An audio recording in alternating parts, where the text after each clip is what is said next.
So, did integration harm the black community? Coming right up.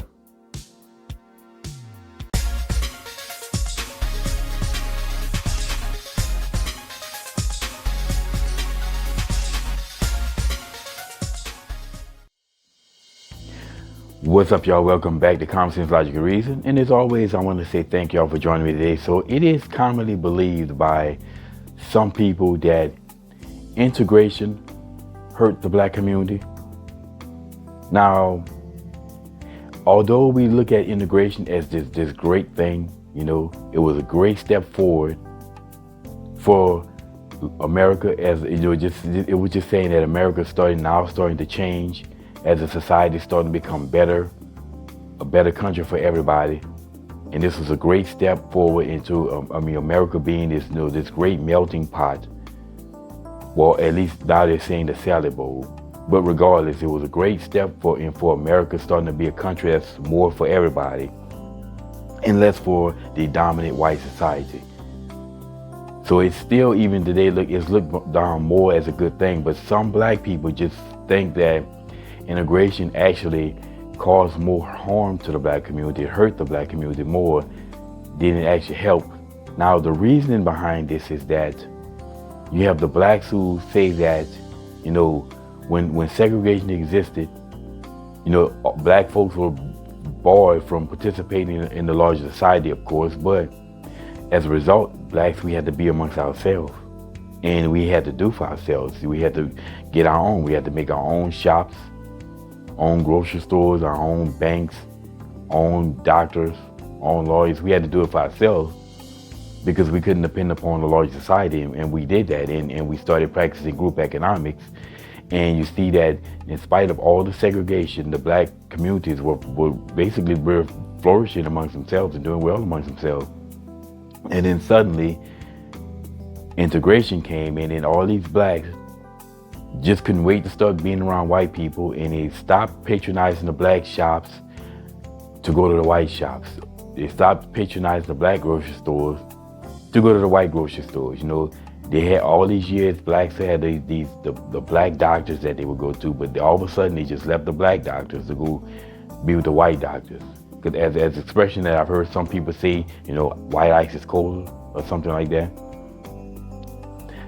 And this is the basis of the idea that segregation hurt the black community. Now, me personally, I completely disagree with that. I don't believe that integration hurt the black community because, number one, integration was largely an educational thing, with Brown versus the Board of Education in 54, which said that, there was no separate but equal when it comes down to education.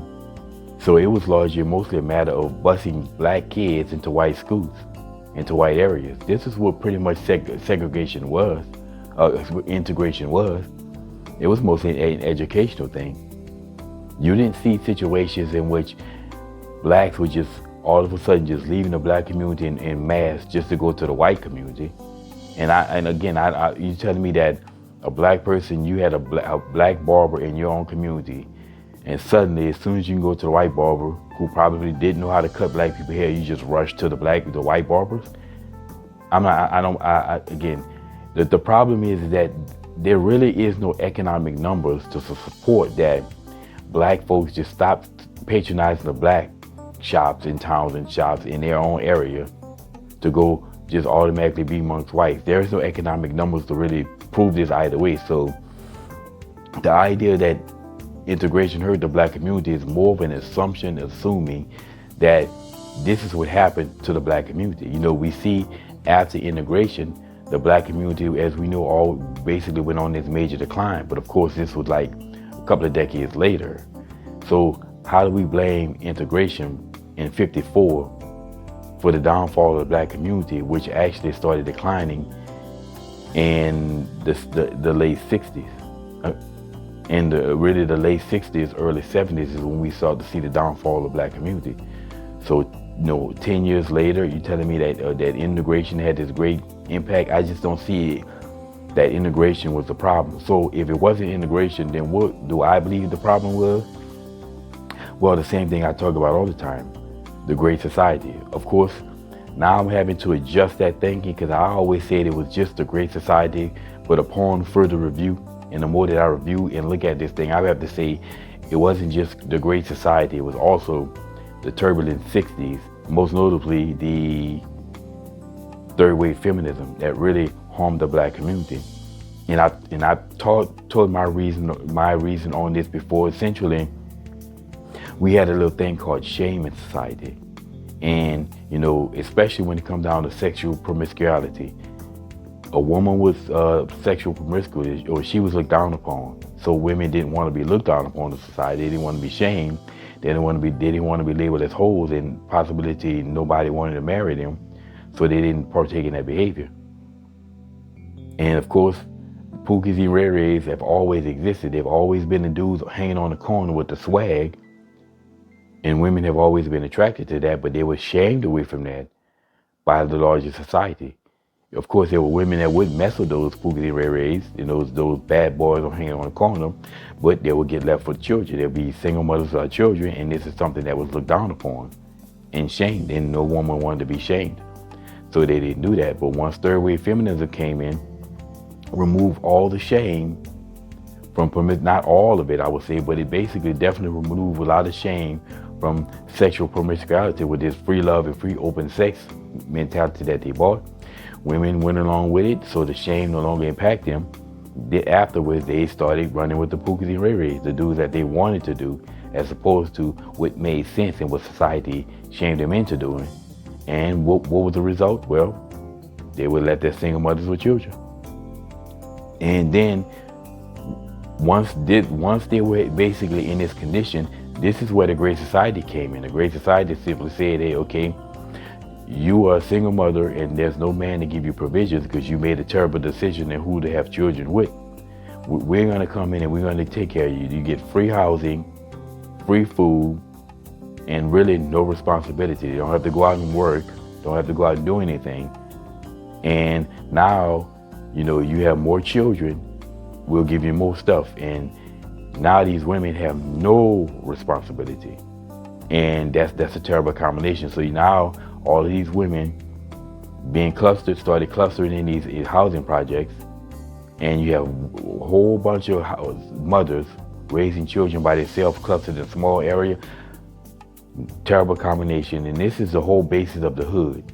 When we talk about the hood and the housing project, this is the whole basis. You have a whole bunch of single mothers raising children without fathers. That's a terrible combination. And this right here is what led to the destruction of the black community. It was a slow process, but it started to snowball, and it became basically snowball to what we see today, in which 70% of children, black children, are born out of wedlock. And like the marriage rates of black people declined to nothing. And we went from having some of the highest marriage rates in America and the lowest rates of children being born out of wedlock to scraping the bottom of the barrel in both categories. That's not because of integration. Integration had nothing to do with this. Because of the mentality that would change of the black community when all of these women were left to fend for themselves, the situation they put themselves in, living in these, clustered in these housing projects without the guidance and direction of men. And you can't really blame men for that because men didn't do this. All these good men out here presented themselves as options, but the women wanted to do what they wanted to do. They wanted to run behind the Pookies and Rays, and largely today we still see the same thing. You see these black females more often than any other female saying that they want hood ninjas. You got to have at least 4 or 5 bodies and all this other nonsense. The women are still doing the same thing today. So once again, it was not integration that harmed the black community, that basically put the black community in the situation it is today. It was the Great Society and third wave feminism. So this is a classic case again where we blame the wrong thing. We put the onus on the wrong thing for the problem. Just like a lot of these pro-blacks, these extreme pro-blacks, want to blame men for the state of the black community. They say that men weren't being strong enough for our black women, these black queens, even though men were not the one running around here getting them impregnated them. It was the Pugliareres, it was the boys. So the issue was never about integration hurting the black community, because again, I just find it hard to believe that the same black people with the same mentality that live under segregation, that not only built Black Wall Street in Tulsa, Oklahoma, but also after the Tulsa riots, rebuilt Black Wall Street. The people with that mentality, just all of a sudden, they just went mentally ill once they started quote unquote integrating white people. I just find it hard to believe. It was not integration that hurt the black community. Once again, it was a great society and third wave feminism. Again, that's just my view on it, and based on with the best guess I can make, based on all the numbers that I've seen, integration was not the problem. And as always, y'all, until next time.